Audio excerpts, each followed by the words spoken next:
Welcome to another episode of the Patient Voice Amplified. I'm Adam Cherrington. And I'm Dan Czech.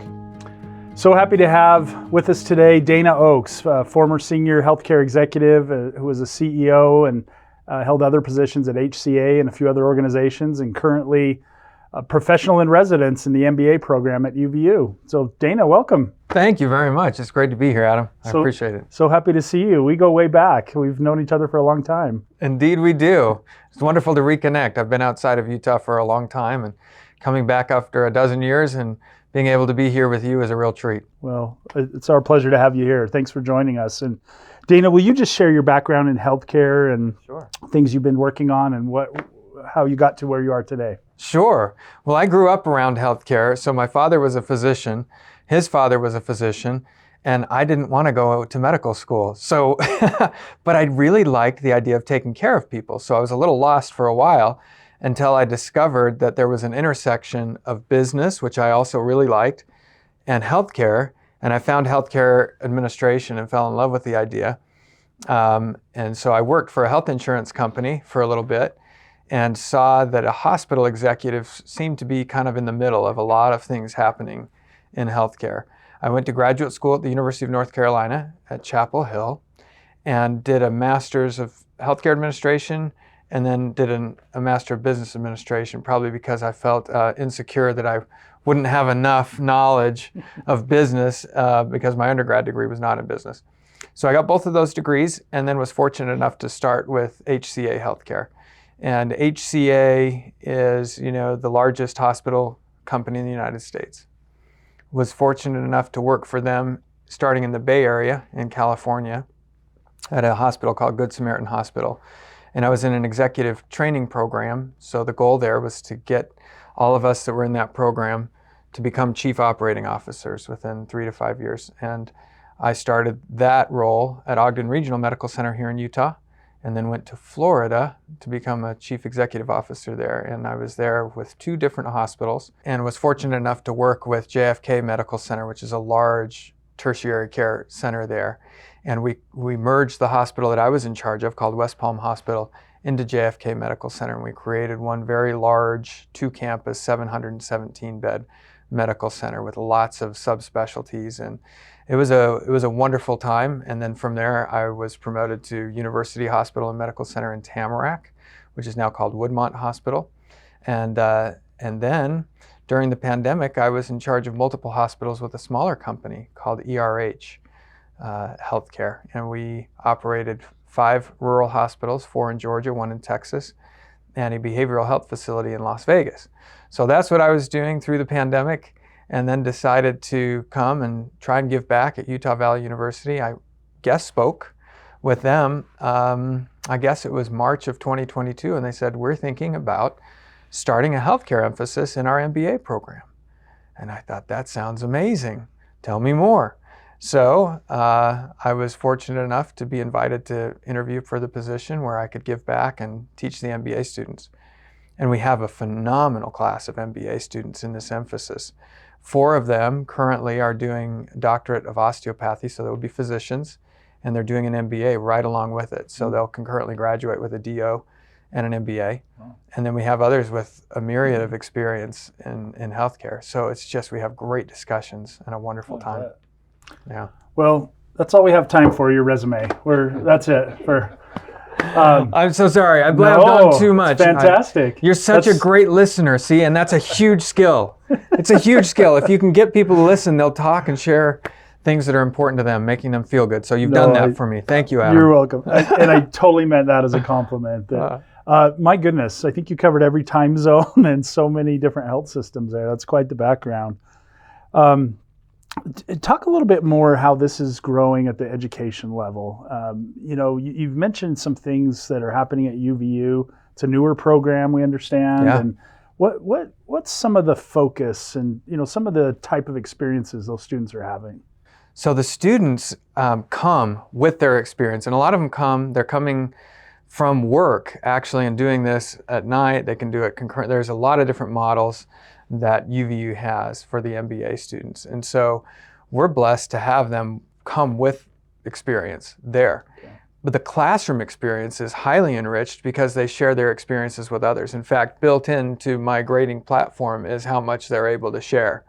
I don't want to do all of the lecturing because I probably don't know as much as the person sitting on the front row to the right who knows the biotech space very well. We actually have a practicing physician who's a family practice physician in one of my courses that I'm teaching this semester. And she knows a lot about, obviously, many things that I wouldn't know not being a physician. And so my job is to really orchestrate that discussion. Obviously, I've got to teach a certain core path in there, but beside that, we want to enrich and fold into the experience their knowledge. Awesome. Can you tell us how your students are coming with real life experiences as patients, or in the case of this physician, maybe delivering patient care? How do you involve the core of what we do in this podcast, the patient's voice? How do you bring that into the education materials? Yeah, great question. In fact, it is just asking questions that we do that. So I might have a slide up and be teaching a certain principle, and then I would say and call on them. And I told them I want their names out front so that I can cold call them and say, what does that look like in, for example, in family practice, or what does that look like in dentistry?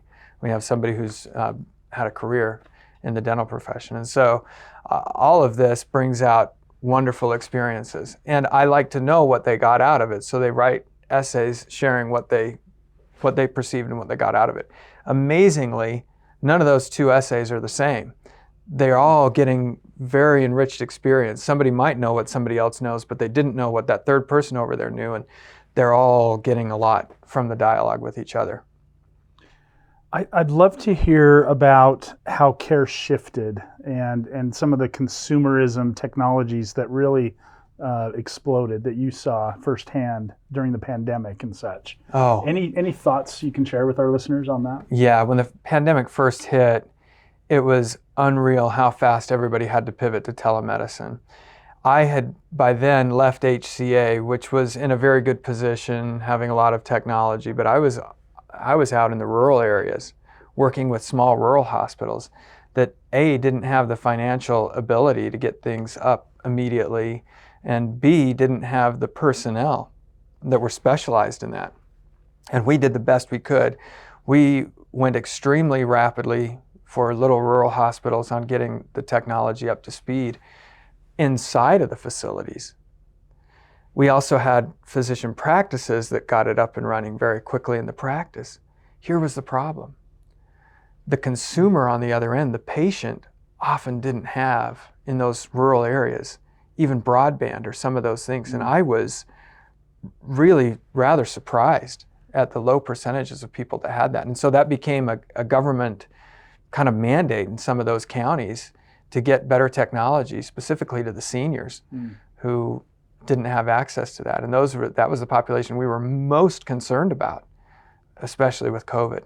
So you had kind of different groups that had different advantages. I did a partnership with Cancer Treatment Centers of America to help get better treatment into the rural space. Cool. And they pivoted to their technology within a week. It was unreal how fast they did. And they were very good about sharing that with us. So they got their telehealth platform available to us very quickly to get patients access to high-level cancer specialists within the community. And so not only did it happen fast, but it also, I think, brought together people in ways that they wouldn't have done before because of competitive spirit and things.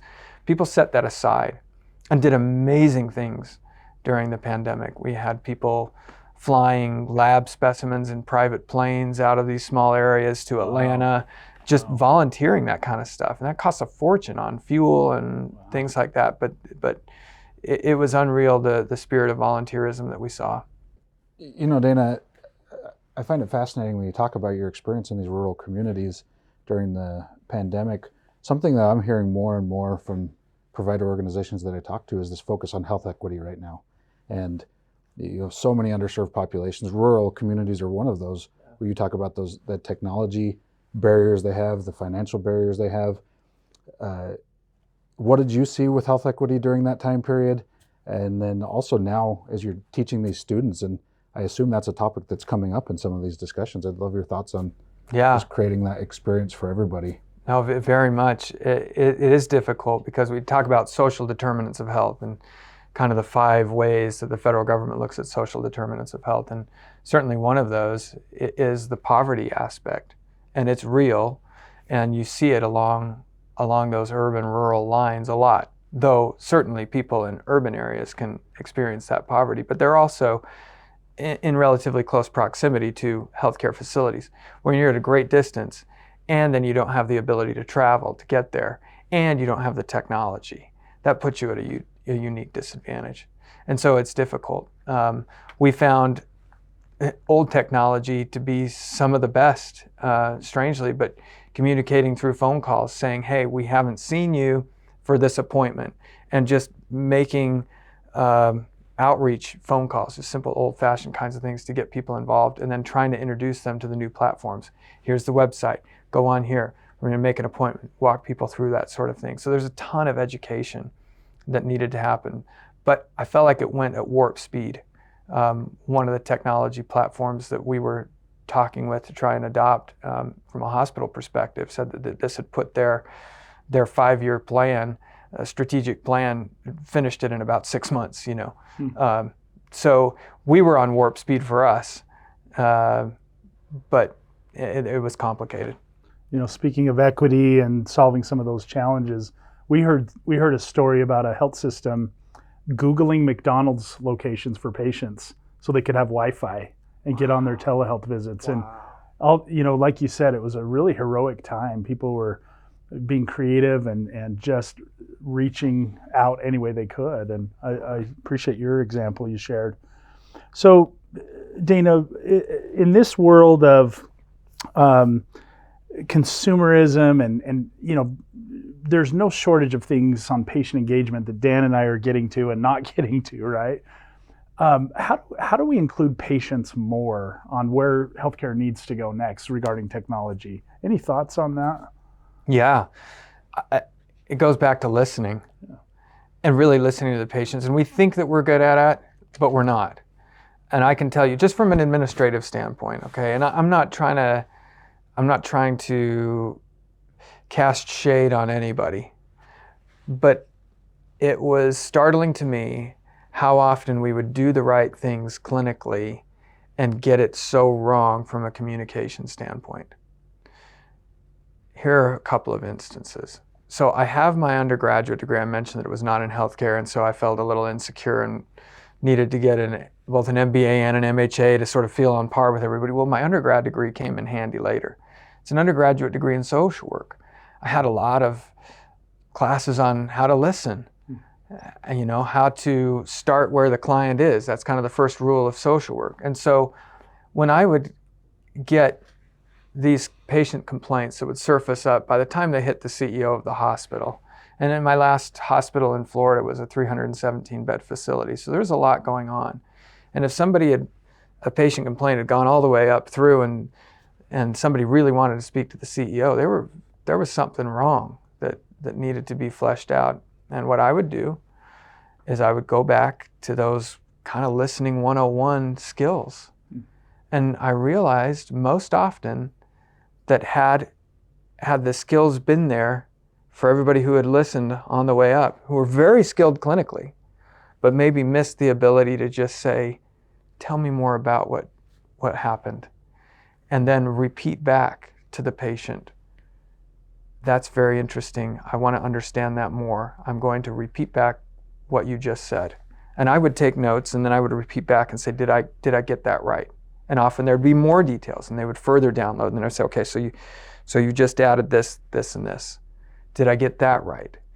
And then once we kind of de-escalated the situation so they knew that I understood, and I was reflecting back in a way that showed that I cared, often you were dealing with a very different situation that was solvable because the emotion was now de-escalated and brought way back down. And so I think while some clinicians are very good at that naturally, and some administrators may be better than others, all of us in healthcare, where people come in with not just a health crisis, they come in with a bit of an anxiety crisis too. And some people's are more pronounced than others, but we have to manage that anxiety. Can technology help manage the anxiety? Absolutely. And I think where it starts is getting information to the patient. And I'll give you an example of a high anxiety situation where I was with a family member who was the patient. This was in another state at a large tertiary academic medical center. The wait times were very long, in my mind, inexcusably long in an emergency department. Their attempt to help de-escalate the anxiety worked a little bit. It still didn't excuse the operational, what I felt were operational problems. But it was a simple sign on the wall that said, if you have had a lab test, you won't see a result for 2.5 hours. If you've had any kind of X-ray, MRI, CT scan, you expect not to hear back for 4 hours. That was their way of saying, nobody will really pop in and check on you for quite a while. We have other things to do. In essence, I mean, trying to set it in a polite way. And of course, I looked at that and said, that's wild. But at least now I know I'm not going to be checking the clock every 10 minutes to expect something back. Now, there are better ways to handle that. If we can have technology that a real-time patient can look and say, well, here's my lab specimen and here's where it is, and I know it's coming, it's in the queue to be read. And then you get kind of understanding of it. Maybe that's too transparent for some health systems, but I think it's a great concept. Yeah. Right? And so we introduced the idea of whiteboards a long time ago, kind of a manual version of this, right? Which is, it would have questions on this whiteboard, and you'll get your lab test back at, X time. And you never wanted to overpromise and underdeliver, right? So I would always coach people, you make sure that if you say that somebody's going to be back in an hour, you better have it back in 45 minutes, because if it's the other way around, you've got a very dissatisfied person. Yeah. Remember that patients have nothing to do in a hospital but sit and stare at the ceiling and worry about what the result of that lab test is, or why is my pain increasing, or why is that IV machine beeping and nobody's doing anything about it. And all of us in healthcare know that machine beeping, happens all the time. We hear it up and down the hallway. But to the patient, those noises, if they don't know exactly what it means anxiety. Yeah. Yeah. And when that anxiety speaks, is speaking to them, then they get agitated and make it more difficult for the caregivers. And our poor caregivers have all of this stuff that's just coming at them. They don't need more emotion to deal with, but that's what happens, is it becomes a negative feedback cycle, right? If we don't explain things well to the patient, anxiety is produced. And then that anxiety pushes off onto a caregiver when they have that interaction. That might push up some anxiety or frustration on the part of the caregiver because they dealt with an unsatisfied patient. Sure. And then they take that frustration and maybe not as sharp when they go from room 222 to room 223. And if that interaction in 222, 223 goes badly, when they get into 224, they're downward, and you can see the whole thing kind of starts to spiral. And so information at the fingertips of the patient is a great starting point to solve a lot of the anxiety. Go ahead, please. I was just going to say, I think the environment we live in today in healthcare, with nurse burnout and physician burnout and staffing challenges on the front desk, and those that are interfacing potentially with these types of patients, not only can you reduce the patient's anxiety, but you can alleviate some of that burnout through the successful use of technology, right? Any way you've experienced that? That's a really good question. I think the patient portal comes to mind as something that has been very helpful, because it gives back to the patient a part of the care process. And if you think about, for example, cancer results and the length of time people wait, that may be a separate issue that we could talk about, is decreasing the length of time. But if people can access on their own those lab results, and of course they need a caregiver to go over it and explain it, but simple things in lab results should be accessed by patients. They need to be. And I know many physicians feel certain ways, and I I'm not going to say that I know the right or the wrong way to feel about it, about who gets to tell the patient their lab result and if they should be able to access it on their own. But just having the access for a patient is a big deal. So the patients can interpret the results, and not that they know everything about the result. They still need to talk to the clinician and understand what are the next steps in the treatment and so forth. But the patients have access to a massive amount of information on the internet. In the beginning, 25 years ago, that was an irritant to clinicians, but it's a totally different world now where it makes the conversation so much better. And I think if we can embrace that for patients, that they're going out there anyway to research everything, and embrace that then they come in far more educated. And so we embrace the idea that why can't they have their test results accessible to them? Why can't they have the access to all the information related to their care? I see that as being a real help to the care process. The more access that they have to the information, I think the better. I love that example, Dana. Thank you for sharing that. And, would love to hear some parting words of wisdom, especially what you've seen in dealing with clinician burnout and those key issues that are so prevalent today. What advice would you give our listeners? Oh, I'm so glad you asked that, because it's a major concern right now. So many of our heroic clinicians weathering the pandemic and everything else feel very burned out, unappreciated, and so on. Here's the advice that I give in one-on-one conversations. And I mentor a lot of administrators who are burdened with facilities that are underwater from a budget perspective. According to Becker's, in about September or October of last year, they said 53% of the hospitals would be losing money by the end of the year. It'll be interesting to see. I think we'll get data later this month that'll show how many actually operated on losses. But hospitals closed this last year. That trend will likely continue in many parts of the United States. And so it's very difficult. So as I have dealt with some of those challenges and seen the stress both on administrators and clinicians, here's one thing that I hearken back to that I used to do in very stressed out moments and stressed out days, whether it was financial pressure or otherwise. Hospitals are a very unique work environment. There's not another work environment I know of that's like it, where almost everybody that's in there is in there for a reason that could be very stressful. A life event that's maybe life or death, or a family member that's struggling with something, or what have you. And when you know that, and you walk out of whatever space you're in, for me it was my office, I'd take a walk down the hall, absorbed in my own problems. And if I could just find the space to look at somebody else and ask a question, may I help you? There was almost always a need that somebody could verbalize. And it might be something small. But if you took that little space that you had left and extended yourself to somebody else, you would find that space increase, and your capacity to do more would expand. And isn't that marvelous? It's almost miraculous how when we can serve a little bit, we get our energy back. And so I want to give one example of this.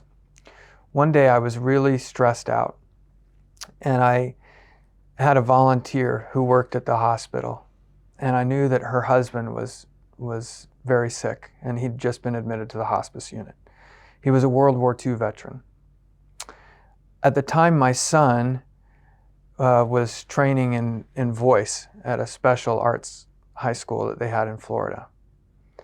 And I thought two things. One, I would love for this man to be able to hear my son sing to him if it would mean something to him. And two, I would love for my son to have the experience of serving somebody else. And then there was kind of a third thought that crept in, which was, this is a World War II veteran. This is somebody very special, and I want my son to remember meeting a hero. So I drove quite a ways to pick up my son. My commute was an hour. I drove an hour checked my son out of high school and said, son, I want you to come with me. We're going to do something for somebody. I know this volunteer would appreciate hearing your voice today.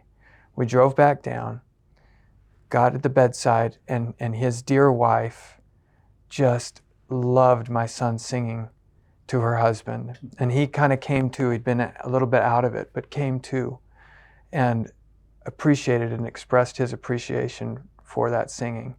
And it was very emotional. I think we all cried there, but that was something where my stress disappeared entirely. I can't tell you what I was stressed about that day, but I'll never forget that dear patient, that wonderful volunteer, and having that moment of being able to serve somebody else. And I hope that my son never forgets it. Oh, that's an awesome story. Thanks for sharing that. That's a great way to end our episode today. And thanks for your leadership. And what I'm going to remember is listening, and may I help you create space to energize yourself by serving others. And that's really what it's about, listening to patients and how we can do more of that, right? So Dana, awesome to see you. Thank you. Great to see you. Thank you. It's been a pleasure. That was great. All right. Well, we really appreciate Dana and his insightful conversation and the experiences that he shared with us today, Adam. A couple of things stuck out to me, but I'd love to hear from you. What really impacted you from that conversation? Boy, I love that last story. Just the emphasis of listening, of being present for a patient. You know, it's such a common, basic thing, but it's so critical. I think at the heart of this podcast, we're trying to do more listening. The patient's needs are different than the provider's needs, different than the vendor's needs. And so just that simple concept is such a great reminder. I think in healthcare and tech, in life, are we listening? And I was really touched when he described just make some space to listen and it energizes you. There's something there. So loved that. The concept of just stop and say, may I help you?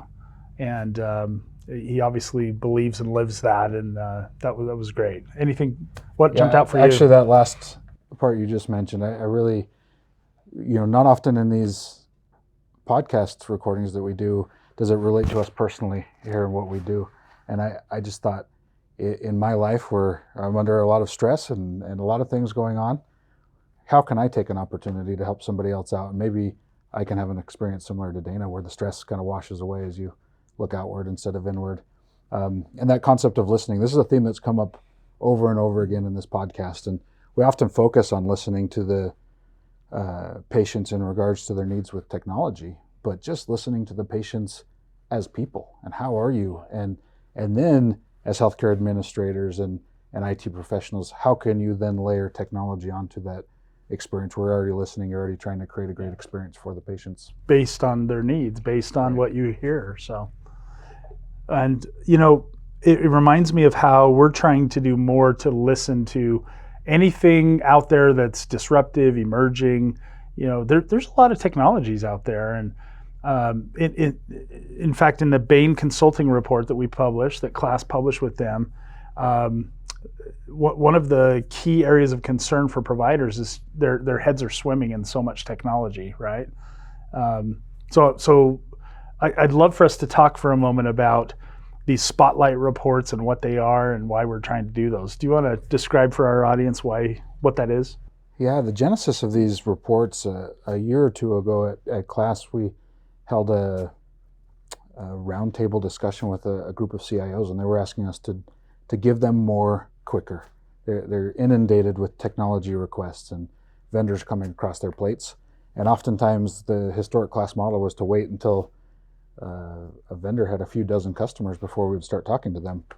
So in an effort to help the market in quicker and more specific ways, we've started these spotlight reports, which are single vendor focused studies, often on emerging technologies that are making an impact for a few organizations, and other organizations are having those same questions. What outcomes are they driving? Are my peers satisfied with the solution? And won't surprise you or won't surprise any of our listeners, patient engagement and digital health is one of those, if not the most common type of technology that we're looking at in these spotlight reports. Yeah, it comes up quite a bit. There's no shortage of ideas out there to go validate. And I like that we have a better way to validate these things that are disruptive and hopefully making a difference. And sometimes these new companies have a unique opportunity to pivot quickly and adjust to the patient's perspective. And so that's been fun for us to do those. So thanks for walking us through that.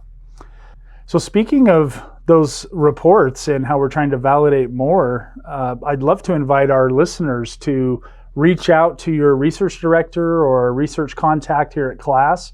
If there's a solution that you're not seeing that you think is making an impact in healthcare, please let us know. We'd love to go validate and learn more.